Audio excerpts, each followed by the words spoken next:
Without a healthy mind, being truly happy and at peace is hard. The good news is therapy works. But what is therapy exactly? It's whatever you want it to be. Maybe you're not feeling motivated right now and would like some tools to help. Or maybe you're feeling insecure in relationships or at work, not dealing well with stress. Whatever you need, it's time to stop being ashamed of normal human struggles and start feeling better because you deserve to be happy. And now you don't have to worry about finding an in-person therapist near you to help. BetterHelp is customized online therapy that offers video, phone, and even live chat sessions with your therapist, so you don't have to see anyone on camera if you don't want to. It's much more affordable than in-person therapy, and you can start communicating with your therapist in under 48 hours. Join the millions of people who are seeing what online therapy is really about. It's always a good time to invest in yourself because you are your greatest asset. And a special offer to ImmaLetYouFinish listeners, you can get 10% off your first month of professional therapy at betterhelp.com/ImmaLetYou, ImmaLetYou. That's betterhelp.com/ImmaLetYou, ImmaLetYou. Thanks again to BetterHelp for sponsoring this podcast.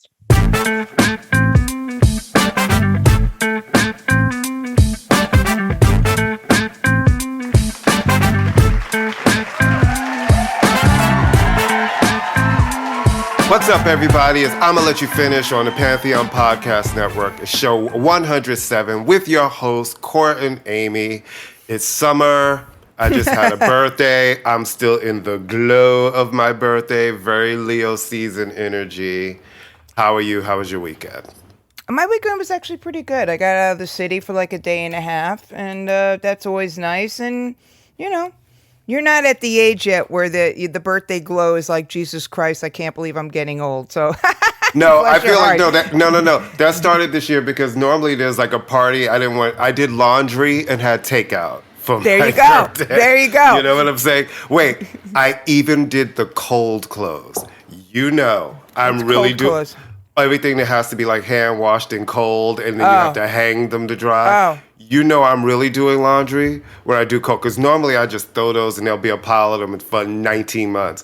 Oh, okay. When I decide we're going to do the whites, the colors, and the cold clothes, it's like, wow. I throw everything in on cold. I was like, we are reaching for the stars on your birthday, Court. Well, you're a grown-up. Good for you. Welcome to adulthood. You're welcome. All right, so Beyoncé has a record out. Next. I love it. No, not next. All right, I'm going to ask you. Love it. And I'm surprised how much I love it. I do, but I will say for me, and I don't care about all the hype stuff because I really don't read all of that in everybody's think pieces, and I am seeing it everywhere. But it really, so much of it just reminded me of when I was going out, starting as a teenager, before I was courting from the music industry. Like some of those textures and samples were so familiar from a really fun time in the clubs, and specifically the black gay clubs of New York and bars, and a time where clubbing was so different. And it just, those grooves brought me back, and I thought she did a great job. I really like the artists that were sampled. I'm really happy for the young people that worked on this album. I'm really happy for Mike Q and his contributions. And so I think that it really is a love letter to her LGBTQIA plus community, but especially the black gay. Just all of those references are there. And so it really, and I'm surprised because, you know, listen, I listened to her records. I've always appreciated her. Working them, I always had a different approach. So I listened to the music differently. And this time I just got to really enjoy a record without having any involvement in it.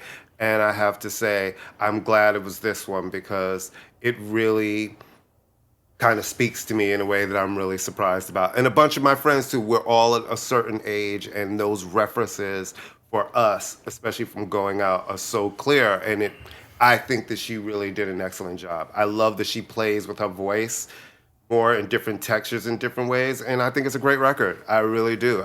It's, to me, right up there among her best. All right, so I'm going to play devil's advocate here. The record sounds great. Of course it sounds great. I mean, there's never a question that her records always sound great. And it does have wonderful samples. And I mean, yes, there's 9 million people on a song, but we know why that is. I mean, that's I'm not even going to get into that discussion. That ship has sailed in terms of the construction of songs, and it just is, and I understand that.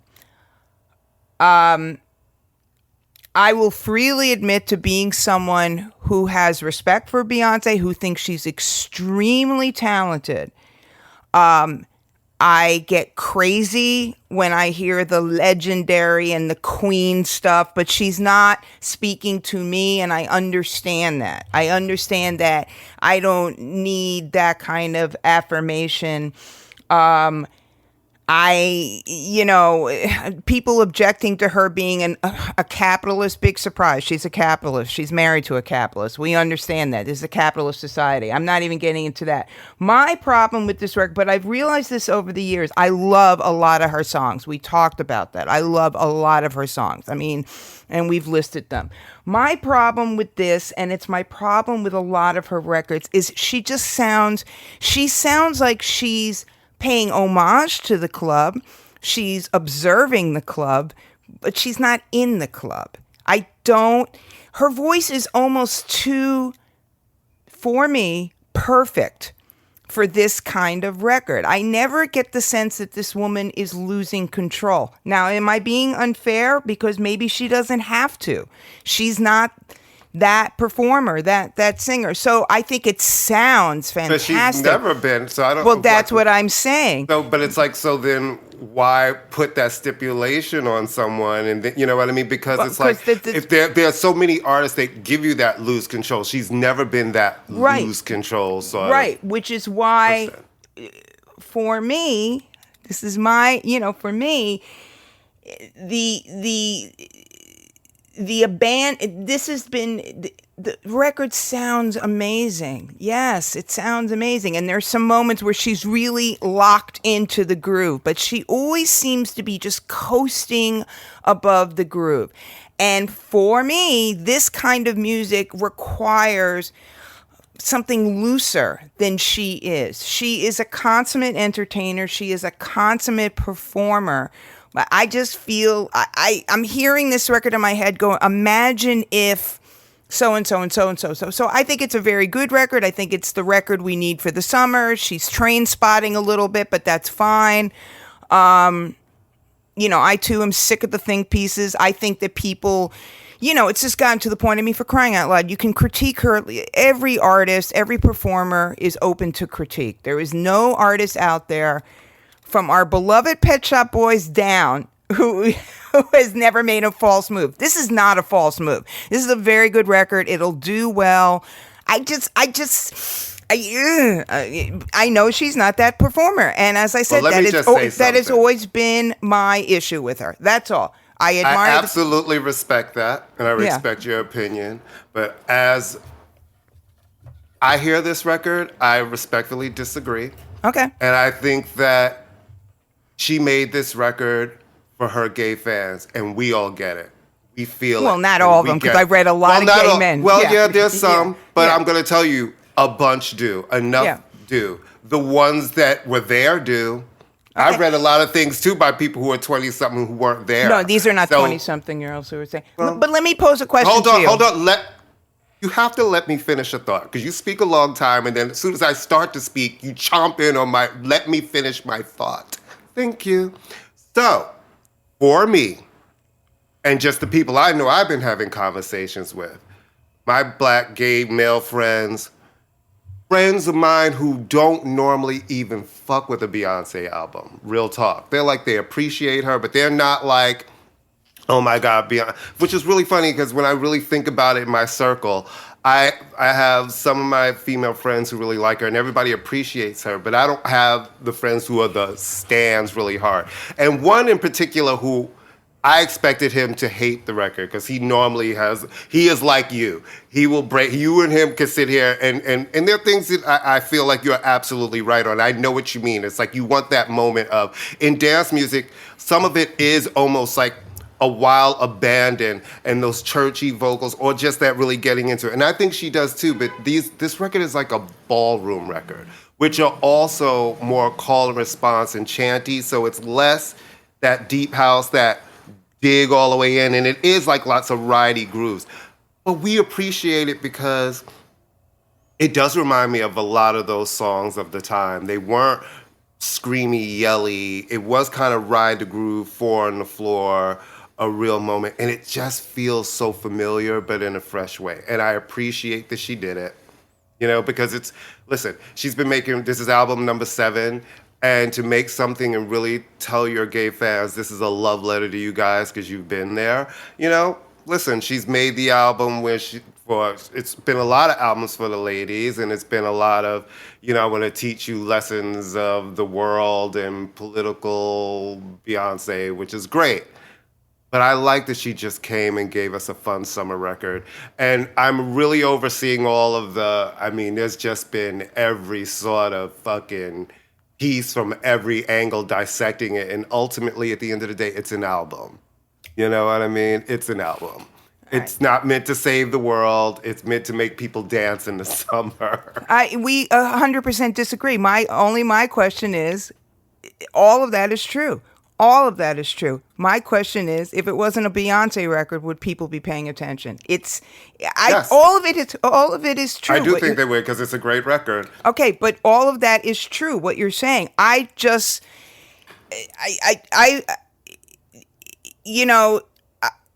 of what you're saying is true. The production is great. Her dedication to her fans, which is, the dedication to her uncle.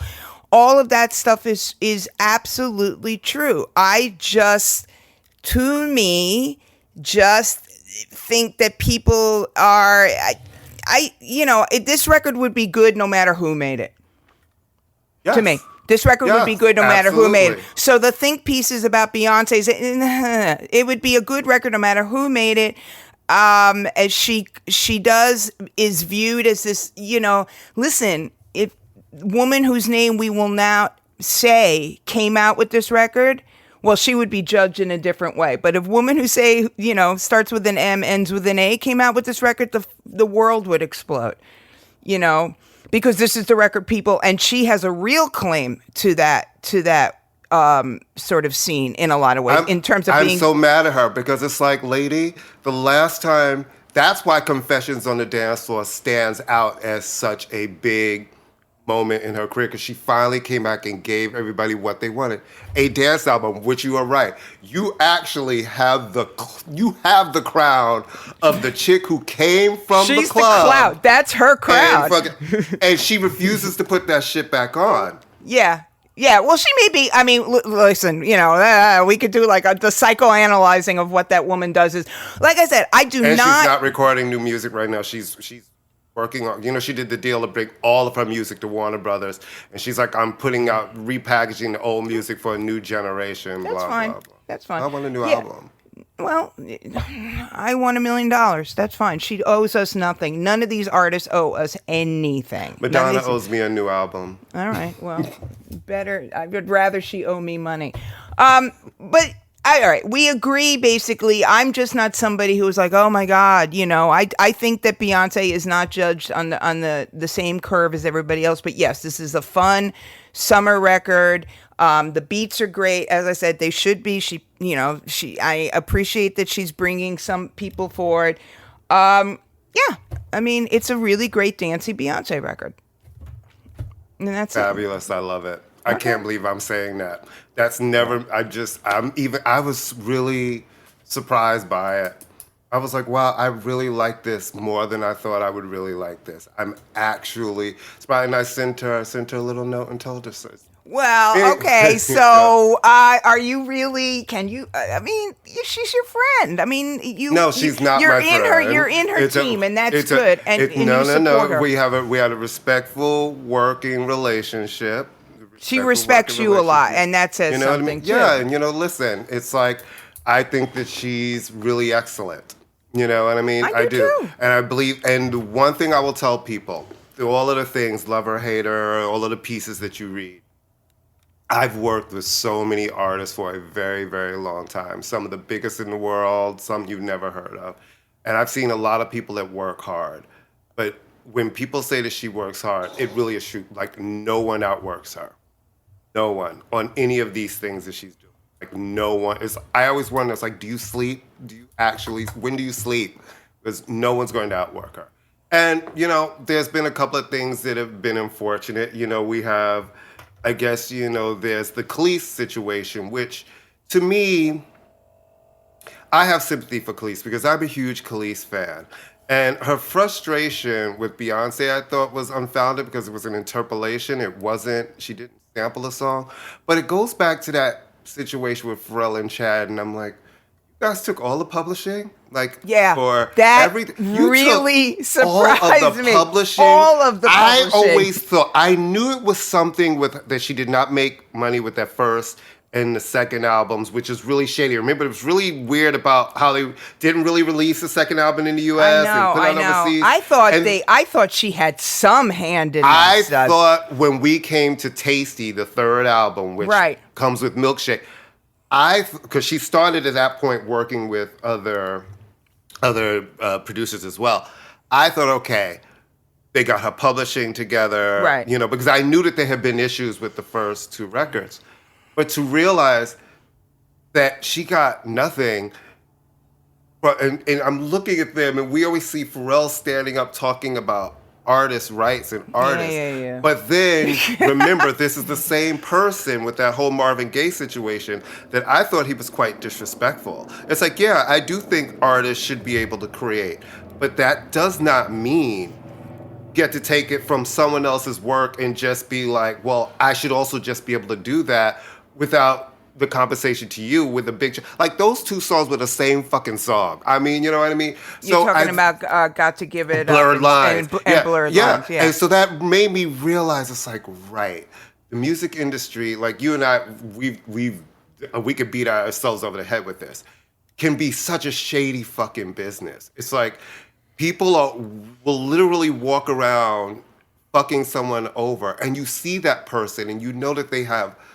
such immense wealth that you're like, I understand always wanting more, but how are you okay with wanting more and knowing that a chunk of that is coming from other people that you just made sure weren't compensated? You three were friends, and it's like, she's thinking she's gonna get one thing sharing the same. Here's a note to all of you young people who are getting out there. Have your own lawyer, your own lawyer. Never share a lawyer with your producer. Don't share a lawyer with your manager. Have your own lawyer from the beginning, because friendships will turn business before you know. People will be doing business and you will look up and not own your shit. I had sympathy for her because I could understand her rage at being like, feeling like you're being fucked with, because she's been very vocal for a long time about this publishing situation and them taking all the money, and her, if she doesn't tour, she doesn't make money because she gets no money from her records. And so if you're going to keep being like, we own these tracks and bringing them up and doing these things, it is frustrating. Now, I didn't like that she was calling Beyoncé a thief in that whole moment. I was almost give her a pass in that, because I understand when I'm mad, if you feel like you're being fucked with, you're going to say a lot of shit because you're angry. But that is so ugly, because I'm like, dude, you really have all this? You have all the publishing on 3 albums from her? And then I kind of remembered, and I don't know if you remember this, those Clips records with Star Trek, and wasn't there some shit with them in money? With the early Clips record? I don't know about that, because he went back and produced half of the Pusha T record, so it can't be that much bad blood. Or they got it worked out in some way. Well, but I feel like there was some shit with that. Pharrell is another one of these guys, because he has an age and he's got a cute smile that people think that, you know, he's like, I am not discounting Pharrell's talent, but he's another one that just sort of people look the other way because he made Happy, you know? Right. What bothers me about the Khalees situation, and Beyonce has pulled the thing, and I want to get into that when we discuss the other lyric situation. I just don't like, and again, it's social media and people are trolls. Don't attack the woman.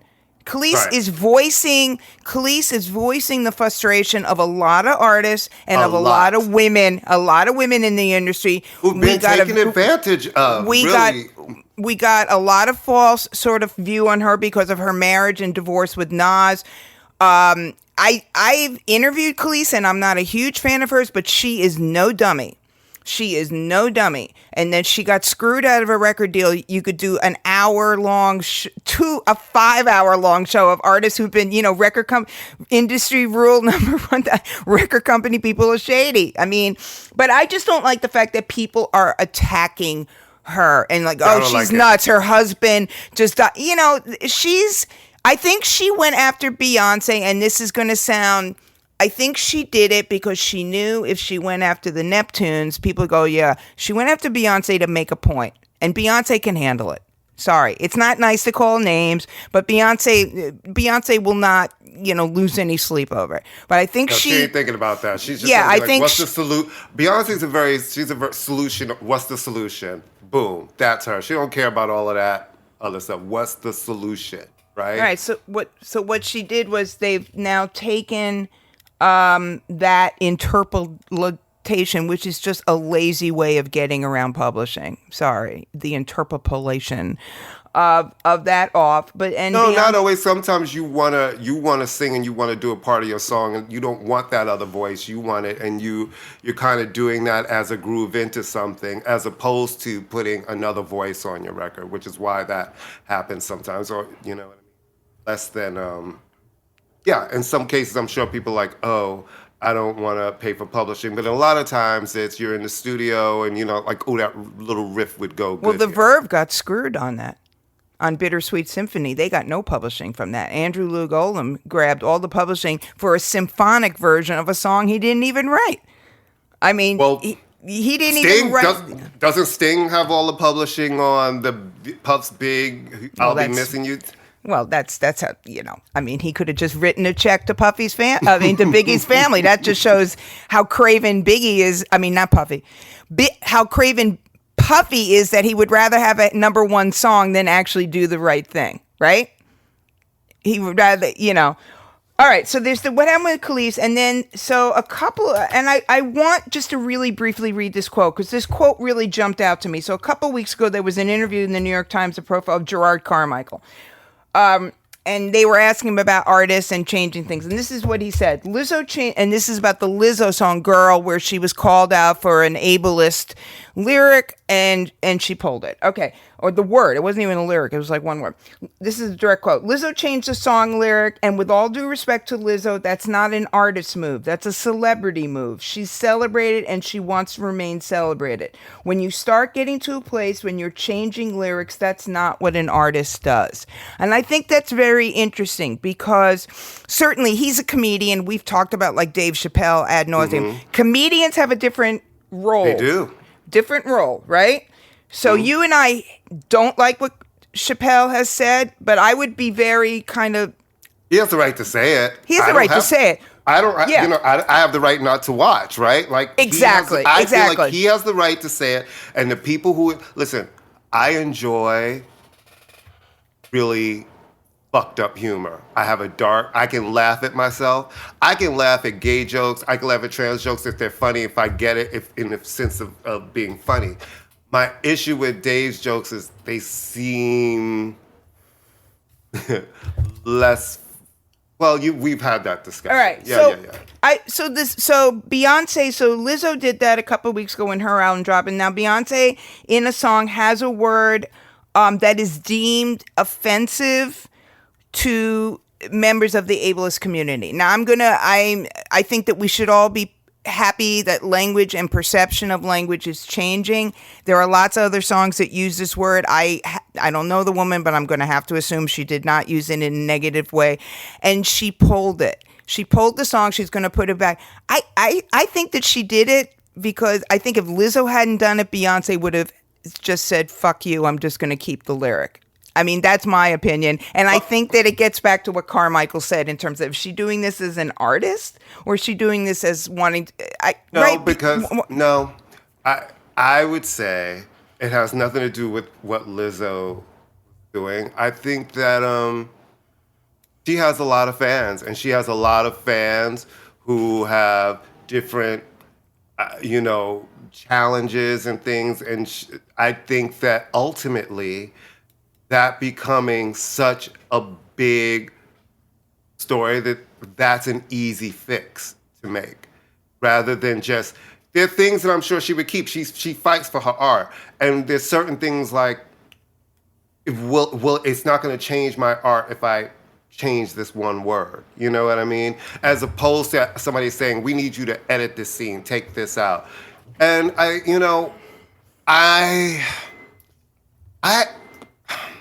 feel really I'm on the fence about this. Yeah, that's what I wanted to ask you. Like, how do you feel in terms of the bigger picture? I'm thinking that words also have more than one meaning, and now you're coming and you're able to start telling people, I don't like this, so you need to change it. Because this means this to me. It's like, but that's not the only, it means this also. Mm-hmm. So if we're starting to say that, we're getting to the point where people are upset and you immediately have to change your art. And we've talked about this with comedians, right? Stand up, like, would Richard Pryor be famous today? Could he be famous today? Because the shit that he said, I think so many people would be offended. Could Eddie Murphy be Eddie Murphy today? Because when he started, remember, he made the gays really angry, but the power was different to stop him. Today, people will try to stop you from being able to work, or be like, you almost feel pushed into the corner to really defend your art. So we're starting to get into really dangerous territory of telling people what's acceptable and what's not. Now, I don't think you should be out there trying to say something to just offend it, but I also think if you're a person who's easily offended, or you're looking for things to offend you, you're going to find the things to offend you, because there's so many things that people say. Like, I never know what's the right thing to say anymore. You know my humor. I just don't even kind of tell jokes the way I tell jokes or anything, because I just don't know what somebody's going to be offended by or not. You know what I mean? And it just doesn't even seem worth it. Even on this show, how I talk, really, and all my friends when we're off here, and some of the jokes I make and the shit that we laugh about. But it's like, sometimes I want to say something and I'm like, are they going to get it? Or is it going to be, that was really, like, we're getting to a really murky territory. Like, who's policing what is right and what is wrong? And that is why, in certain aspects, I really like that Dave Chappelle stood up for his art, and he's like, I'm not changing it. And the people who love him still love him, and they go see him, and he stands firm in it. I don't have to agree, but I think when it comes to art, we have to start pushing back a little and not be cornered into somebody saying, this means this, when you're like, well, actually, that's not what it meant here. And the words have more than one meaning. I mean, she says nigga a lot on the album. Nobody was offended by that. I just want to, I agree. My point was that when we've said that comedians have a different role, I just thought what Carmichael said was interesting. And I agree. I mean, we should celebrate, and especially since Beyonce allegedly literally went through a background check for all intents and purposes for everybody on this album, which is to her credit.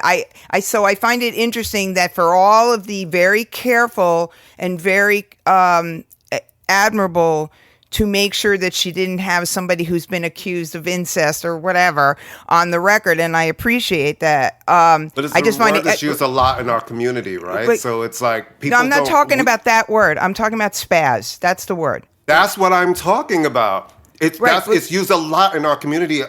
Until I did not realize, because I didn't when they were talking about Lizzo and the word, I didn't even know what the word was they were talking about, because nobody would say the word, so I didn't know. Until this came along and I heard everybody, I had no idea that it was seen. I hadn't even heard of the ableist before. I was like, what does that mean? And I'm a pretty smart person who's tuned into everything. I had no idea, Amy. I didn't. I didn't realize that people were so offended. I didn't realize it was something as ableist word. This is all because of this. That is, and I'm like, oh, so maybe it's the same thing over there. I had no clue, zero. All right. Yeah. I mean, it's not considered. We do. I don't know what you mean. Our community in general. People do use the word. We use it.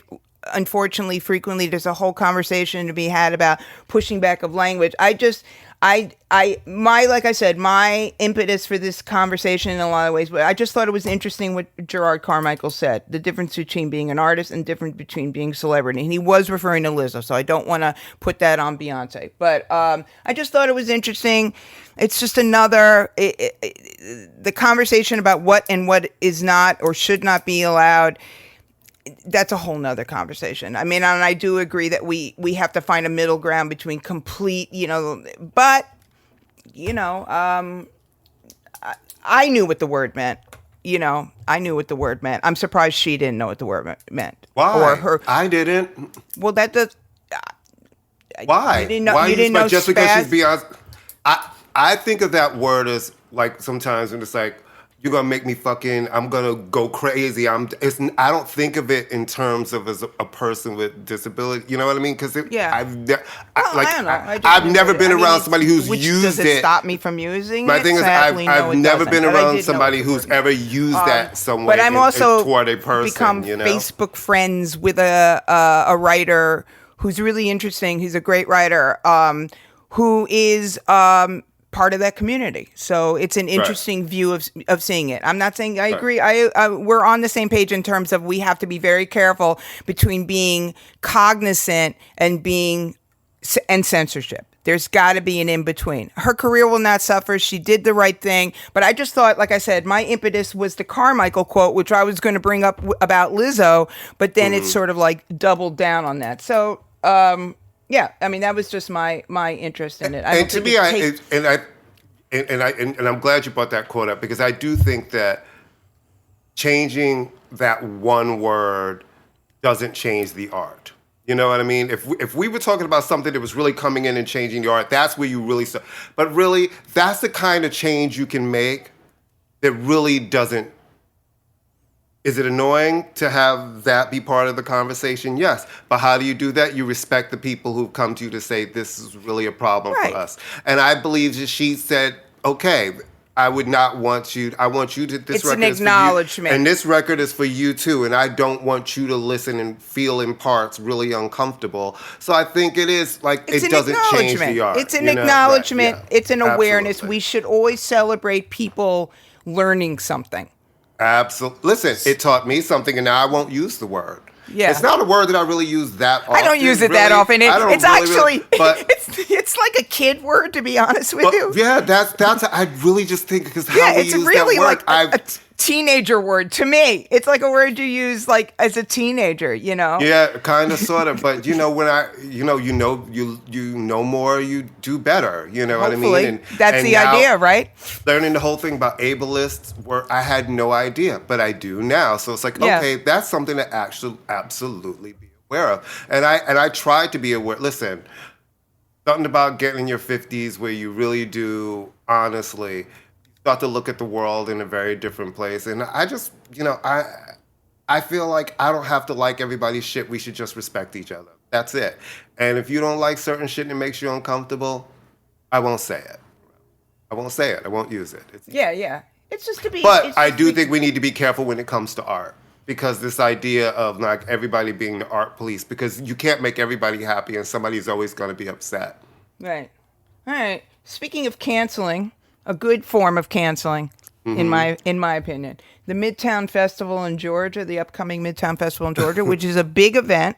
A big event has been canceled. The promoters have canceled it, not the politicians, and they have not issued an official statement, but they have said that they're canceling it because Georgia now has everybody gets a gun and everybody can walk around waving the gun up. And they've always had Georgia was a gun state, but now it's like you can just bring it anywhere. And they wanted to have a rule where there were no guns allowed on the festival site. And because of the new state law that went through, it's like, well, actually, you can. And it's like, what could go wrong with a bunch of drunk high people and guns? A really? Festival in Atlanta where everybody has the gun. Well, what nothing. could possibly go wrong? I don't know. I think they're overreacting, don't you? A bunch of drunk. I had to read that like 3 times. I know. What? Yeah. What? Great idea. I'm not anti-gun. I think there are too many guns. I'm not anti being able to have a gun to protect your family and all that. I grew up in a cop house. There were guns in the house. I'm not anti-gun. But this idea that everybody needs one and you need one everywhere, it's like, what? You don't need one everywhere. You don't need one in a music festival that's packed full of thousands of people. No. That if one gunshot goes off, that you can't just go to the exit on the side. It would just be an epic disaster. It would be chaos. And so I want to, I think we should all applaud the because the only way these laws are going to change is through economic pressure. They weren't going to deal with that. They were like, you're not going to ruin, have us sued every which way because this is this is the recipe for people dying and really horribleness and us being on the hook for whatever happens. Right, exactly. Someone shoots something, the crowd surges, people are trampled. Right. So I applaud them for that. I am eagerly looking forward to festivals and conventions taking the same stance with abortion. I think that the only way to shut these things down is through money. All right, speaking of someone who needs to shut down and shut up, Will Smith, shut up. I have never, you know what? Here's my issue with Will Smith. I think he's whatever, blah, blah, blah, blah, blah. Uh-huh. He just speaks that entitled Scientology, like it's always about him. My trauma. First off, here's a word I'd like to ban, okay? Trauma. Trauma are you giving me the high sign with your fingers? All right. Trauma is when your village is burned. Trauma is when your father or uncle rapes you. Trauma is 9/11. Trauma is not somebody saying something mean about your wife. That's not trauma. Trauma is real. Not everybody has PTSD. Give me a break. It's a serious, real thing, for crying out loud. So his apology was basically, he made it all about himself. He put the onus on. Wait. With a bottle of his son's water from his. Oh, I know. Wait, not in a glass, untouched, with the label facing. With the label facing. With the full lighting, and I'm not going to be shaved. I'm going to have sad eyes. Right. Because I'm so traumatized. The only thing I kept thinking is, I'm not motherfucking ready to see you yet. You're not canceled because you're Will Smith, and we still love you. But I'm still not ready to see you. Bye-bye. Go make a movie that will come out in 2023. Then I'll be ready to see you. But right now, that little publicity stunt, and I love the part where he's like, I reached out to Chris, but he's not reached back, and he's not ready. I wonder why. It's like, why should he talk to you? And then it's like, and then I was really good friends with Tony Rock, and now that's probably irreparably broken. I wonder why. You cold cocked his brother on national television. No, international. Television. I mean, Chris Rock has been handling this beautifully. I love that he called him Suge Smith. I love that. He's been handling this beautifully. This was another one of these self-serving, toxic trauma apologies that was about him. He never admitted that he really made him, and it was all about, my life and my toxic. Just shut up. Go get audited. Go to your Scientology classes. It's like, just shut up and make a movie, and that's fine. I don't want to hear from you because it's insincere. Literally while trying to sell the water. For his marginally talented son. That was the first That's hilarious. I know. But Willow is killing it. Well, actually, I like Jaden. He does a lot of philanthropic stuff. I like that with that kid. She's actually super talented. Willow. She is. She's really coming into her own. But that little performance he tried to give, I was like, no, Kuka. No. And an interview with no questions. Well, the questions from the internet. Yeah. That he screened. Jada, find the questions that talk about my trauma.com. I just was looking at him and I was like, I'm going to watch this because I want to see the fuckery. Because you know me, I like information so I can make an educated thought. I hope you put information in quotes when you're talking about him. I was like, I don't care about what you're saying right now. I actually find what you're doing is a bit performative. And you're being very kind. And I'm not ready to see you. No, and go away. Chris shouldn't speak to you until he's ready. And for me, that ready would be never. Right.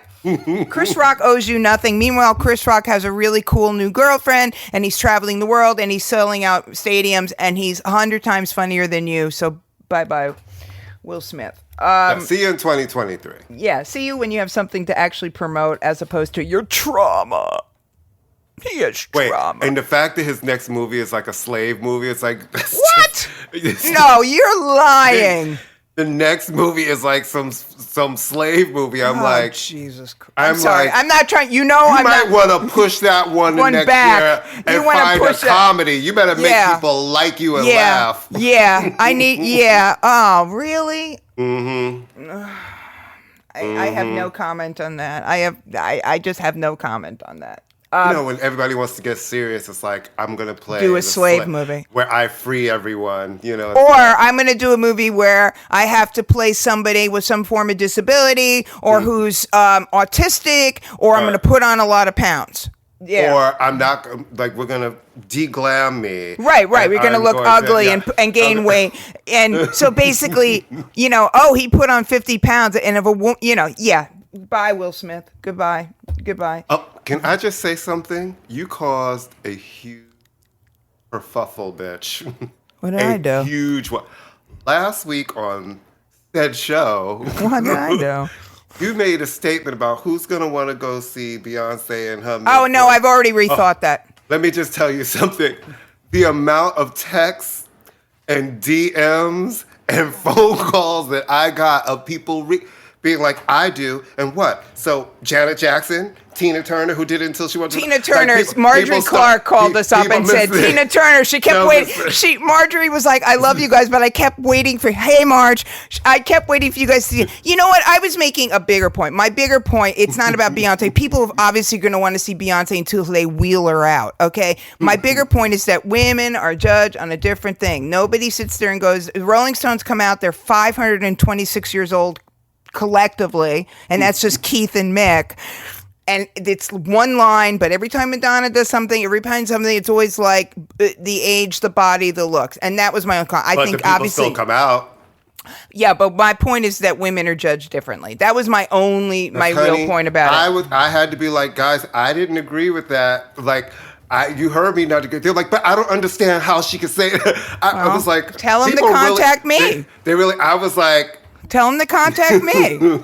I don't need... They all listen. They've heard it. You can. I don't know. All right. So Courtney's coterie of... If you hit our Twitter, it's going to be Amy responding. So get her there. Courtney's coterie of friends. Hi. How are you? Don't know you, but thank you for listening to the show. My point was about the greater impact the industry has on women. I also do want to add that I am 63 years old. I get very confused very easily, and it's hot as fuck, and I can't think straight.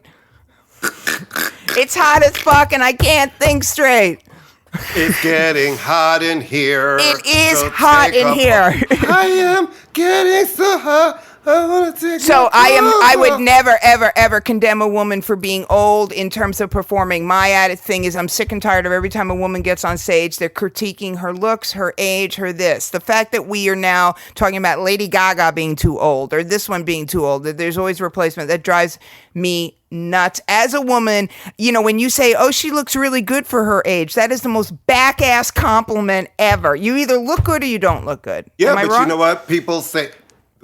They say that to men because I've had people, it was just my birthday, saying that to me. You look good for your age. And I'm always thinking, well, what does that mean? I am my age. I am my age. Really? You know what I mean? All right. So anyway, Courtney's coterie of friends. Hi. Nice to meet you.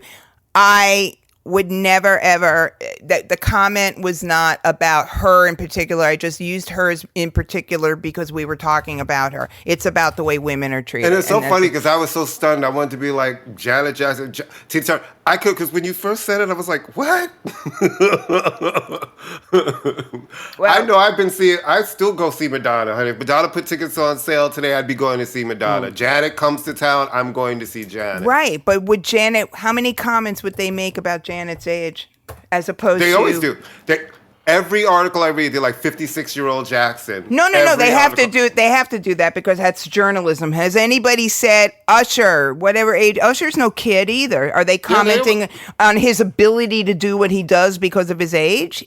I mean, maybe I'm wrong, but I've never seen anyone go for a 40. I'm assuming Usher's got to be in his 40s. Yeah, right he's now. in his 40s. Yeah, right. definitely. For a 40-something-year-old man, a father of 3, he really still looks good and sounds good. No, I'm just saying women are judged differently. That's all. I mean, that's not, you're a smart guy. You know that, I mean, we're judged differently. All right.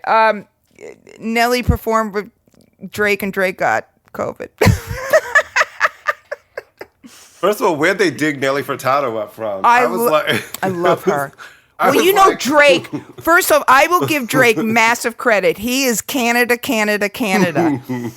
He is Canada. I'm waiting for him and Bryan Adams Canada to be on stage. I am like, Drake reps for the Canada, and she's actually Vancouver, but she works at Toronto. I love Nelly Furtado. I mean, I've always thought she was great.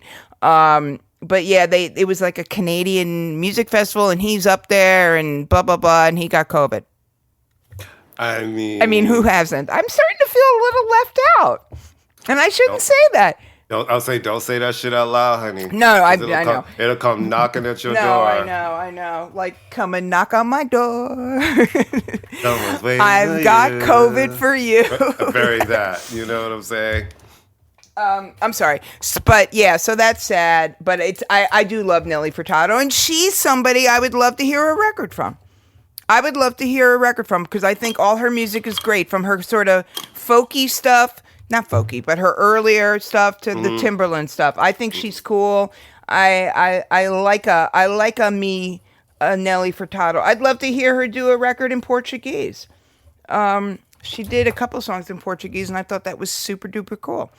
All right, so we want to, I'm reaching behind to see this, to see what I wrote down, because I'm trying to be, all right, let's talk about what we're listening to and then end it on a somewhat serious note, in terms of, I don't want to, like, say something serious and then go into, like, and now I'm listening to, something fun. Is that cool? What are you listening to? Don't say, for some reason. The only thing I've been listening to on repeat since Friday is Beyoncé. Literally. It has been, it's been playing on a loop. Right before the show, I turned it off so we could tape the show. But it's been playing on the loop. First album in a long time where I've just been playing and playing and playing and playing and not sick of it. First album in a really long time. John Cale has a new single out called Night Crawling, and it's accompanied by a very cool video where it's him and David Bowie basically night crawling through the New York City life in the 80s and 90s. And John Cale, founding member of the Velvet Underground, producer of the first Patti Smith record, of the Modern Lovers, of the Stooges. If you watch the Velvet Underground, the guy who brought the avant-garde sort of drone sound to the Velvet Underground, but also a great songwriter, a great performer, and he looks really good for his age. And actually, that it does. The guy's like 70-something years old. He has a full head of hair, and I've always thought he was like incredibly hot, but he's hotter than hot. So yeah, it's called Night Crawling. It's a new single, which means he's the one who did sort of the definitive version of Jeff Buckley's Hallelujah. That's his version in the Basquiat soundtrack that sort of everybody is kind of imitating. So I do like him. So he has that. So we lost a lot of, death is sadly a part of life, but we did lose the basketball. Listen, you know me. I hate the Celtics. I don't even like the city of Boston, to be honest with you. I don't like the chowder. No, I do like the New England chowder. I don't like the cream donuts. I don't like anything about it. But Bill Russell, oh my God. Legend is overused, and that civil rights icon. Everything. Activist. Everything. A giant of a man. Just a giant of 11 a man. rings, right? 11 rings. Is considered pretty much the greatest basketball player that ever lived. I mean, and you know, or certainly one of three. So he passed away. And it's interesting. There was an interview, I think, with his daughter, talking about the racism they experienced. He experienced living and working in Boston, and you know, so he's great. Mo Austin, one of the music industry, right? Yeah. Giant. I mean, when they talk about record men, like the old school record company men, he was that, like him, like Amit Erdogan, those kind of guys. Those kind of guys. Amazing that years. They don't make anymore at all. Well, they don't care to not. make it. They don't care to make it. It doesn't matter, right? As much. But he started Reprise Records, Warner Brothers for years, and I never heard anybody say a bad thing about the man. If you look at a lot of Warner Brothers albums from the 80s and the 90s, you will see he brought his Sire name on. Mm-hmm. He was the one who reached out to Sire. He's the one who brought Tommy Boy on. Yeah, great. So Mo Austin died, and I will, if you'd like to talk. Oh, and this morning, this is Wednesday. The legendary baseball announcer Vince Scully died, the voice of the Dodgers since Brooklyn. Yep. Right? I think he's to baseball what Marv Albert is to basketball in terms of voices. For like 70-something years. Right? Really I know. Crazy, yeah. And everybody knows that voice. Yeah, everybody knows that voice. And the legendary Nichelle Nichols. The legendary Nichelle Nichols from Star Trek, who... You know, another icon who was also an advisor for NASA, like just a what? really, For real? to help, like, I want to say for getting more women and minorities into like. Oh wow, that's very cool. And yeah. She definitely was another incredible icon, and like these are like legends of the Black community, legends. So rest in peace. And also, really sadly, a buddy of mine, Heather Gray, who so many of my friends, I have friends who went to, I think she went to Fieldston school, maybe? I think she Fieldston's a friend's school up, it's a Quaker school up in Westchester, the Bronx. Yeah, and I believe with a whole bunch of people, then other friends who went to Brown with her, and then she became a television producer years doing Divorce Court, and then she ended up as the executive producer of The Talk, and just really a loved person, passed away kind of shockingly a little bit over the weekend, and she was really loved by a lot of people. And I can just still hear her laugh and see her laughing at my dumbass jokes and thinking that I was funny. So rest in peace, Heather. We love and we miss you. It's been a joyous and heavy last couple of days, you know what I mean? Celebrating another year of life, but then losing lives, you know? It just shows you how fragile and short life can be. So everybody, please take care of yourselves out there, because we love you and we want you around. Be careful of the Miss Monkeypox, too, because that's doing a show here in New York. I just wanted to mention also the actress Mary Alice. The actor Mary Alice passed away as well. Oh, my God. Mary Alice played everybody's mother. Everybody. If you were Black in movies from the... Like, she played everybody's mother. I loved Mary Alice. One of the Sparkle? best... and she was the original Rose in Fences. Mm-hmm. One of the better Law and Order episodes with the crackhead granddaughter who's stealing all their stuff, and she played. No, she was great in that. She played right. She was That's great her, right? in that. That was her. No, the crackhead daughter who steals all her shit. It's like Mary Alice was somebody who was playing people's mothers young. She just gave you that. Yeah, she was 25 years old and playing your mother. You know what I'm it's like, saying? wait a minute, you're not that old. She just had that regal motherly thing. She looked settled. She looked very settled. And Yep. she had gravitas. So a great actress who got her start in the theater and achieved success in theater, in television, in film. So yes, rest in peace to her as well. All right, on that somewhat depressing and yet so we need to kind of rest in something. We're hot. And So we know this it's, is what- and yeah. we know, no, go. So this is what we're going to do, guys. We're going to give you one more show next week.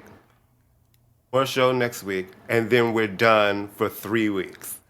And we'll be back after Labor Day. Because we figured some of y'all are still catching up on shows. And we need a little bit of a vacation. And so we figured 3 weeks off would be a good period off. So we're going to have a shorter show next week where we probably we're going to focus on, well, that'll be a surprise. But get into it. It's going to be from Connecticut. And I have to bring everything. I'm going to have to lug all my, I can do it off of her computer. No, or we can talk about that offline because I have an idea. Oh, cool. Yay! Hercules.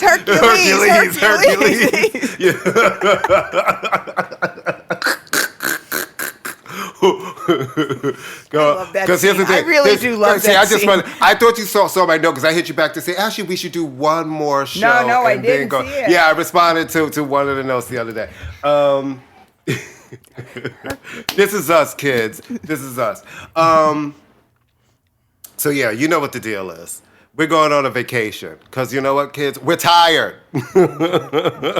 It's like, and Amy's class is going to be starting up soon, so everybody needs their moment of a little bit of summer. So you know what it is. We'll still be on all our socials though, so you can always communicate with us there and all of that. And you know what that is. Catch us on Facebook at ImmaLetYouFinish. Catch us on Instagram at ImmaLetYouFinishNY. On Twitter at FinishImma. On YouTube now on Pantheon Podcast YouTube page. And then you'll find us there in the video section. And remember to tell a friend, share, post, discuss, yell at us through the television. Do whatever you feel like you need to do. And if you're a friend of Courtney's, I'm really very nice. I'm a really nice person. I volunteer at a church. I'm a mother. I'm a grandmother. Please talk to me. I'd like to talk to people. But none of that matters when you slight the queen bee to the kids. Oh, please. See, it was not slicing. No, it really was. It wasn't commentary on how women are treated, but there's so many women who've broken that barrier who are like, fuck that, and out there doing their things. And I think like Tina Turner, Beyoncé will do it until the day she decides to say, this is it, kids. This is the last tour. This is the last one. I think she will always have people show up. Especially if you put out a dance record in your 40s, you're going to have to go out and tour on that, and she can deliver that. Oh, that is the one thing. I'm ready. Come on, announce the tour, because you can't have this kind of record. And then say, and we're going to do an at-home, and then we're gonna do a living room concert. I'm going to do it. No, this is a tour record. Because this is a communal... Everybody, like that kind of energy is going to have everybody moving their bodies. This is a tour record. I'm ready for it. But you know what I'm ready for? Pet Shop Boys.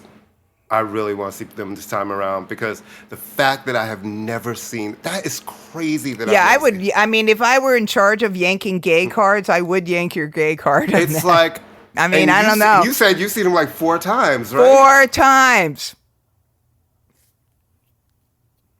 I know. And none of them for professional purposes as a civilian. Right. You're like, no, I'm going to this show. No, I mean, I got in for free. What are you, crazy? I didn't pay for it, but I did. Well, like I said, start working your contacts. I'm going to start groveling. I'll grovel. That sounds better than grovel, right? I'll grovel. It's like, I'm going to... Dear Black Jesus. No, Black Jesus is not going to help you with the Pet Shop Boys. Please help me with Pet Shop Boys. No, you're gonna have to go much harder than that. Listen, Black Jesus will get you Beyonce tickets. I don't like Beyonce tickets is usually I get an email being like, what night do you want to go? Yeah. That's a different conversation. Yeah. No, you're going to have to. I told you I have four acts that I am going to finally break down and pretend I actually have some clout. Roxy Music, though, I have seen them before, so if I don't see them, I'll be fine. Pet Shop Boys, I would love to see them, but I have seen them before, so I won't die. Harry Styles, but I think I might. And there's somebody else. Who else is? Oh, Stromae. And Stromae. Who's coming to Brooklyn? No, he's coming to MSG. It's Madison. He's doing MSG in November, so I have a moment. Okay. Yes. You finally saw the light on that. Finally. I don't know why it took me so long. Because you're you. But one day, for some reason, I was scrolling past some of his shit. I was like, you know what? Let me just give him another try. And then suddenly... I'm patting myself on the back. Here, can you hear me patting myself on the back? And suddenly I was like, Yeah. Oh, this is fear. Maybe Amy knows what she's talking about. Well, no, you don't. Once in a while. But this is... No, you don't. Like, you told me that... no, I'm only kidding. No, you did, because you were really into him. And I was like, I don't know, I don't get it. It's weird. But I honestly, sitting there listening to him, was like, yo, he's really dope. And I like his voice, and these songs are really good. He's got some. And he sings in a foreign language, which is your bells and whistles foreign language. That's you. And then when I watched the video of one of his shows, I'm like, whoa, oh, right? Questionable vocal, even though I like his vocal. No, he doesn't have questionable vocals. But I just mean because he's got a weird. He's one of those people who has a weird voice. No, but he can really sing. But it's like full. I was like, oh, theater. Okay. It's theater. Full on. It's full on. And I was like, okay, I'm into what you're giving. This is a full situation. Yeah, it's very thought happy. out. I've done my work. I've done the Lord's work here. It's really, really good. All right. Does anybody have an album coming that we're excited? All right, so Beyonce's dropped that one. We know what we're getting. It's here. Who else was left that was supposed to be coming this year that we were excited about, right? Hopefully Robin. She said one was supposedly coming. Yeah. And summer would have been a perfect time. Maybe she's going to come into summer early. Well, you don't put out a dancey kind of record if Beyonce's dropping. That's the lane that gets... I mean, come on. I haven't been in the business called show for that long, but I do think if like a meteor is hitting the earth, you don't decide to set up a sandwich shop. You know what I mean? Well...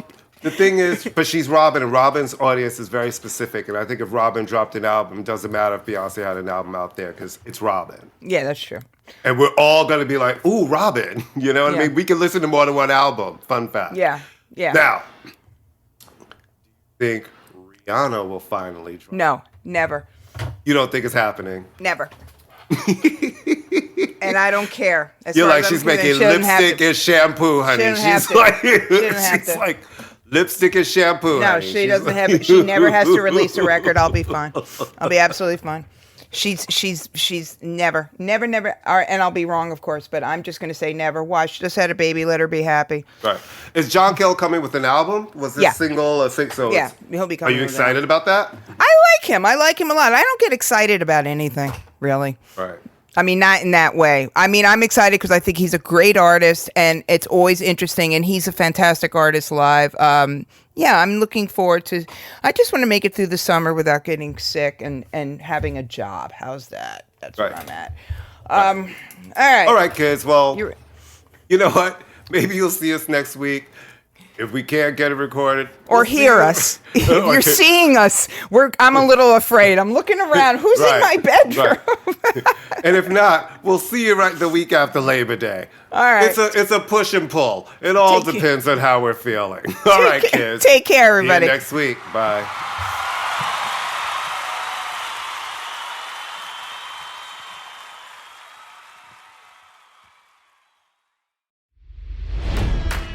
It's NFL draft season, and that means it's time to start thinking about fantasy football.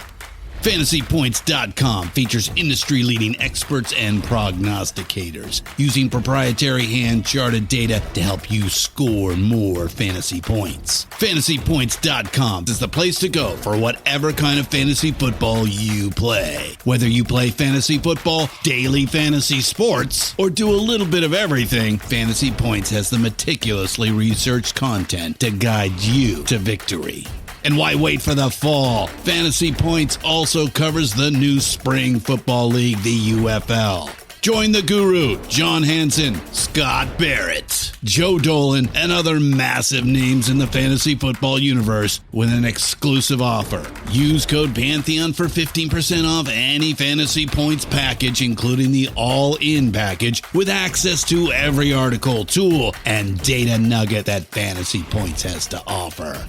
That's fantasypoints.com and code Pantheon for 15% off at Fantasy Points. Fantasypoints.com, code Pantheon. Score more fantasy points.